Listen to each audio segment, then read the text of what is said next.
When the grid goes dark, a cyber apocalypse. The world froze. 1 minute, life was a symphony of digital noise. The next, silence. Eerie, unsettling silence. A sophisticated cyber attack had crippled the nation's infrastructure. Power grids collapsed, communication networks went dark, banks locked up, their digital vaults inaccessible. This was our reality now. Empty grocery store shelves stood as stark reminders of our fragility. Panic gnawed at the edges of every interaction. Now looked out at the chaos with dawning horror. For some, this was the nightmare they had long prepared for. Their pantries were stocked, their water filters primed. But with the chaos came a new dilemma. How do you balance compassion with self-preservation? This is the new reality, a world where survival hinges on the choices we make. Family first, the core of survival. Survival starts at home. Your immediate family becomes your first priority. They are your tribe, your responsibility. Trust becomes a currency more valuable than gold. But family extends beyond blood ties. Close friends and neighbors become part of your inner circle. They have proven their loyalty and character. They are the ones you can rely on when the supply chains break down. This inner circle forms the bedrock of your survival plan. Neighbors, building trust in trying times. Beyond the immediate family, there's the next layer of potential allies, your neighbors. These are the folks you see at neighborhood gatherings, the ones you exchange pleasantries with over the fence, the faces that become familiar through years of shared proximity. They might not be your closest confidants, but in times of crisis, they can become invaluable assets. Building trust with neighbors takes time and effort. It's about more than just casual waves and polite smiles. It's about offering a helping hand when needed, sharing information freely, and demonstrating that you're someone they can rely on. It's about fostering a sense of community, a recognition that we're all in this together. When the grid goes down, your neighbors become your extended network. They can provide an extra set of eyes and ears for security, a source of local information and support, and even potential trading partners as resources become scarce. While trust should be earned, not given freely, remember that building bridges is always preferable to building walls. Strangers at the gate, a test of humanity. The hardest choices come when strangers show up at your door, their eyes pleading for help. These are the unknowns, the wild cards, the ones who test the limits of your compassion and your survival instincts. Do you turn them away, hardening your heart against their plight? Or do you risk your own safety and security to offer them a helping hand? There are no easy answers. Each encounter is a judgment call, a delicate balancing act between empathy and self-preservation. On the one hand, turning away someone in genuine need goes against the grain of human decency. On the other hand, opening your doors to strangers could invite danger, deplete your precious resources, and put your family at risk. This is where careful assessment becomes crucial. Observe their demeanor, listen to their story, and trust your gut instincts. Are they genuinely in need, or are they predators looking to exploit the chaos? Are they willing to work for assistance, or are they expecting a handout? Your decisions, made in those pressure cooker moments, will have lasting consequences. Setting boundaries, protecting your resources. Even when offering assistance, it's crucial to set clear boundaries. Your resources, carefully accumulated and diligently protected, are your lifeline in a world gone sideways. Sharing them with strangers, even those in genuine need, must be done with caution and forethought.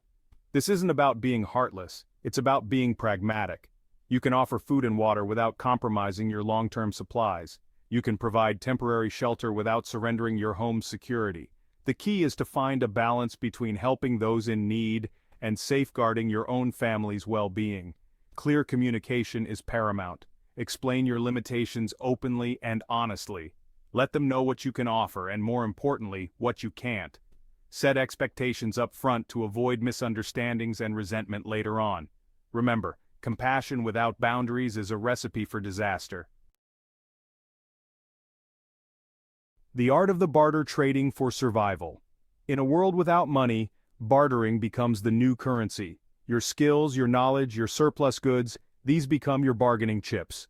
Knowing how to barter effectively can mean the difference between thriving and merely surviving. The key to successful bartering lies in identifying mutual needs. What do you have in abundance that others desperately need? What skills can you offer that would be valuable in a post-collapse world? Maybe you're a skilled mechanic, a seasoned gardener, or a whiz with electronics. These skills, once taken for granted, now hold immense value. When approaching a barter, be respectful but firm. Establish the value of your goods or services up front. Don't be afraid to haggle, but avoid appearing desperate or greedy.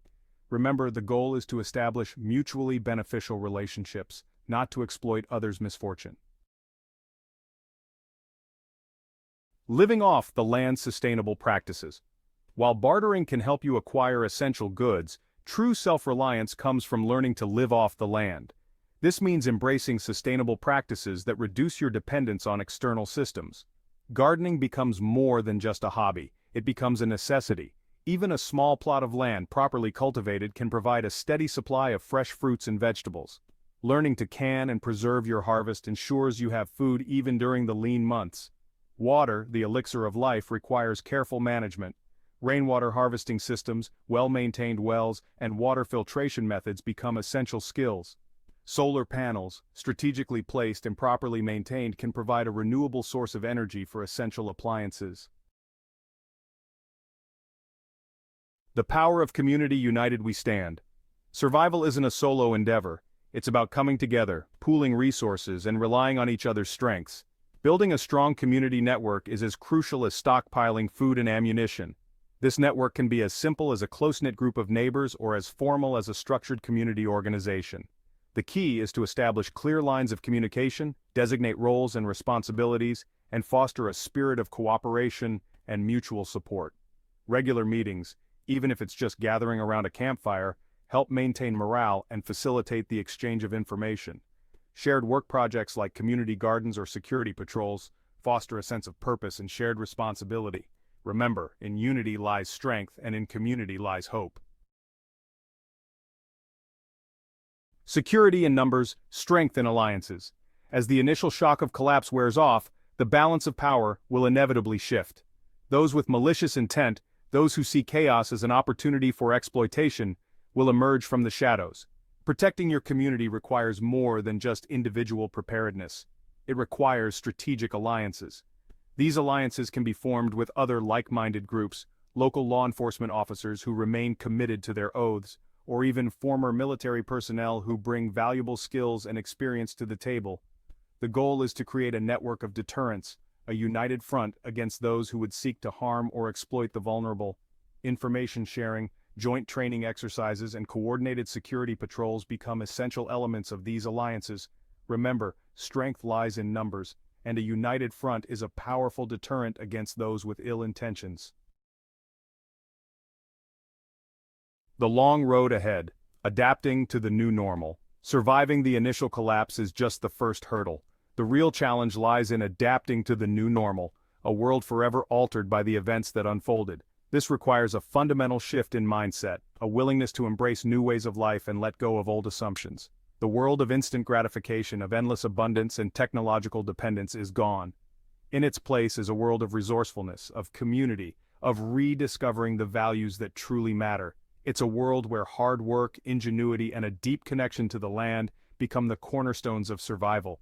This transition won't be easy. There will be setbacks, moments of despair, and the ever-present temptation to give up hope. But within these challenges lies the opportunity for growth, for rediscovering our own resilience and the strength we never knew we possessed. Hope in the rubble, rebuilding for a brighter future. While the collapse of society as we know it might seem like the end, it can also be viewed as a new beginning, a chance to rebuild, to create something stronger, more resilient, and more in tune with the natural world.